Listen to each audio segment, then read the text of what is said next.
Hi friends, welcome to my channel. ఆస్తి కోసం మీనాని మెట్ల మీద నుంచి తోసేసిన మనోజ్ని నిజం తెలుసుకొని చంప పగలగొట్టిన ప్రభావతి.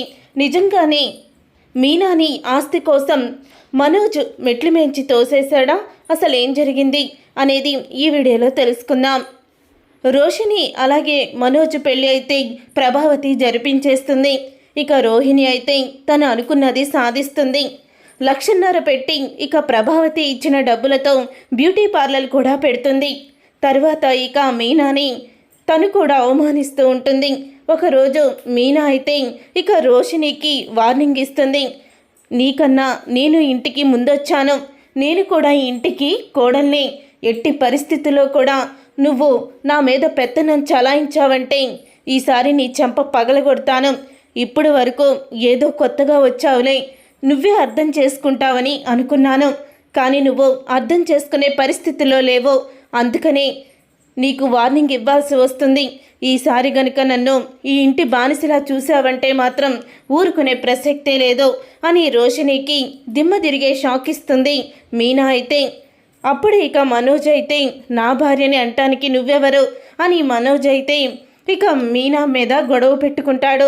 అప్పుడే బాలు వచ్చి ఆ ప్రశ్న నేను అడుగుతున్నాను, నా భార్యని అంటానికి నువ్వెవరు అని మనోజ్ని నిలదీస్తూ ఉంటాడు.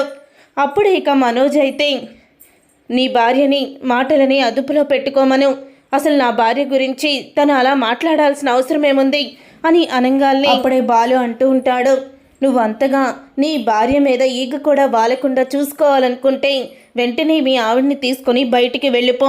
ఇంట్లో ఇంతమంది ఉంటే నా భార్యకి ఎన్ని పనులని చెప్తుంది, అన్ని పనులు నా భార్య ఎందుకు చేయాలి? తను కూడా ఇంటి కోడలే కదా, తను కూడా చెయ్యొచ్చు అని అంటూ ఉంటే అప్పుడే ప్రభావతి అయితే నా కోడలు ఇంటి పనులు చేయాల్సిన అవసరం ఏముంది, తను బ్యూటీ పార్లర్కి ఓనర్ అని అంటూ ఉంటుంది ప్రభావతి.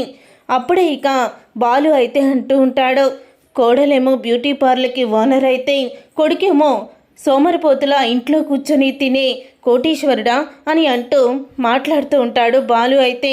వీడు నాకు 40 లక్షలు అప్పు ఉన్నాడు, ఆ 40 లక్షలు అప్పు తీర్చేసి ఇంట్లో నుంచి తన భార్యని తీసుకొని మహారాణిలా చూసుకోమని చెప్పు, ఎవడొద్దన్నాడు అని అంటూ ఉంటాడు బాలు అయితే.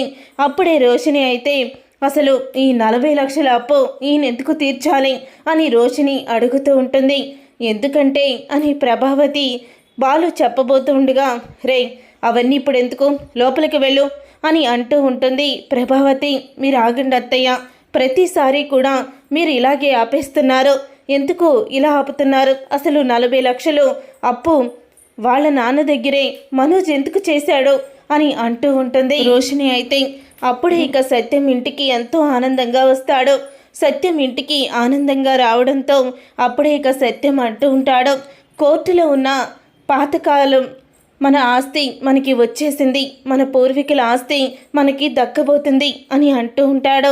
అప్పుడే అందరూ కూడా చాలా ఆనందపడుతూ ఉంటారు. ఎంతైనా మన కోడలు ఇంటికి వచ్చిన వేళ విశేషం అని అనంగాల్ని అప్పుడే ఇక సత్యమైతే అప్పుడే మురిసిపోకు ప్రభావతి, ఈ ఆస్తి దక్కాలంటే ముందుగా ఎవరైతే ఈ ఇంటికి వారసుని ఇస్తారో వాళ్ళకి ఈ ఆస్తి మొత్తం దక్కుతుందని మా తాతలు వీలునామా రాశారట, ఆ వీలునామాని లాయర్ గారు నాకు చూపించారు అంటూ సత్యం మరొక షాక్ ఇస్తాడు. అప్పుడే ఇక ప్రభావతి అయితే రోజు కూడా ఇద్దరు గొడవ పడుతూనే ఉంటారు. వీళ్ళిద్దరు కలిసి పిల్లల్ని ఎప్పుడు కంటారు? ఈ ఇంటికి మొదటి వారసుని ఇచ్చేది నా కోడలు రోషినియే అని అంటూ ఉంటుంది ప్రభావతి అయితే. అప్పుడే ఇక ఒక్కసారి మీనా కళ్ళు తిరిగి పడిపోతుంది. మీనా కళ్ళు తిరిగి పడిపోవడంతో ఇక డాక్టర్ వస్తారు. డాక్టర్ వచ్చి మీనా ప్రెగ్నెంట్ అని అంటారు. దాంతో ఒక్కసారి ప్రభావతి షాక్ అయిపోతూ ఉంటుంది. ఏంటి ప్రభా, ఏం చెప్పావు నువ్వు?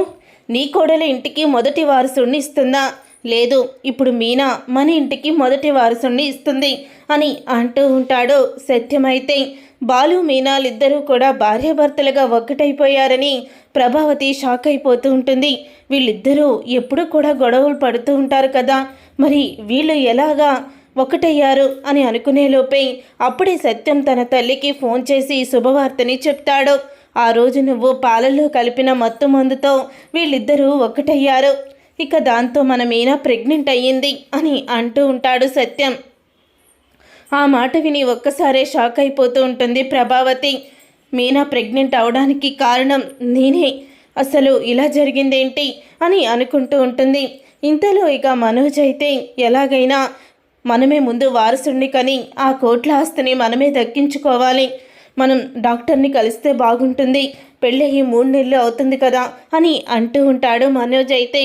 ఇక మనోజ్ రోషిని ఇద్దరూ కూడా హాస్పిటల్కి వెళ్ళి చెకప్లు చేయించుకున్న తర్వాత రిపోర్ట్స్ కోసమని మనోజ్ మాత్రమే హాస్పిటల్కి వెళ్తాడు.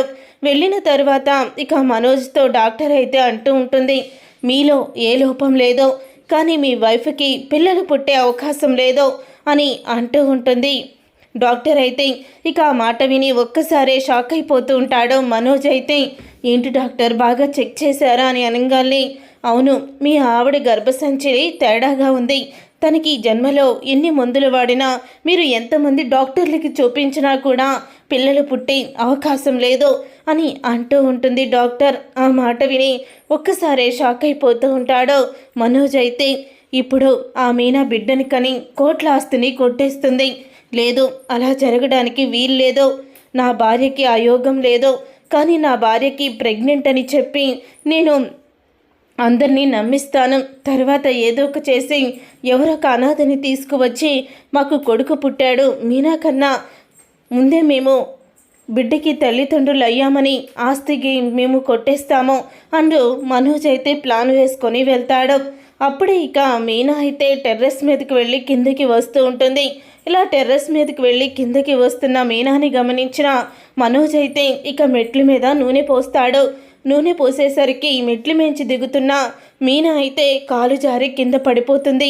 అప్పుడే ఇంటికి వచ్చిన బాలు అయితే అది చూసి పరుగున వెళ్ళి ఇక తను మీనాని పట్టుకుని హాస్పిటల్కి తీసుకువెళ్తూ ఉంటాడు. హాస్పిటల్లో తనకి చెకప్ చేసి తన కడుపులో బిడ్డకి ఏమీ ప్రాబ్లం లేదో అని అంటూ ఉంటే అప్పుడే బాలు చెల్లెలు మౌనిక వచ్చి దీనంతటికీ కారణం మనోజ్ అన్నయ్యే అని అంటుంది. దాంతో కోపంతో రగిలిపోతూ మనోజ్ కాలర్ పట్టుకొని ఇక మనోజ్ ని నిలదీస్తూ ఉంటాడు. ఏంటి కూడా చంపాలని చూస్తున్నావా నువ్వు అని అంటూ నిలదీస్తూ ఉంటుంది ప్రభావతి. అసలు నీ మొదటి బిడ్డని చంపింది ఈ నీచుడే, కానీ వీడు నా మీద నింద వేశాడు అంటూ గుండె పగిలే నిజాన్ని ప్రభావతి ముందు బయట పెడతాడు బాలు అయితే. చూసారుగా ఫ్రెండ్స్, రాబోయే కథలో ఖచ్చితంగా ఇలాగే జరగబోతుంది. మరి ఇలాగే జరగాలని మీరైతే కోరుకుంటున్నారా? అయితే వీడియోని తప్పకుండా లైక్ చేయండి, షేర్ చేయండి, కామెంట్ చేయండి. గుండె నిండా గుడిగంటలు సీరియల్ అప్కమింగ్ ఎపిసోడ్స్ని టీవీలో కన్నా ముందుగా చూడాలనుకుంటే ఛానల్ని సబ్స్క్రైబ్ చేసుకొని పక్కనే ఉన్న గంట సింబలపై ఆల్ అని క్లిక్ చేయండి.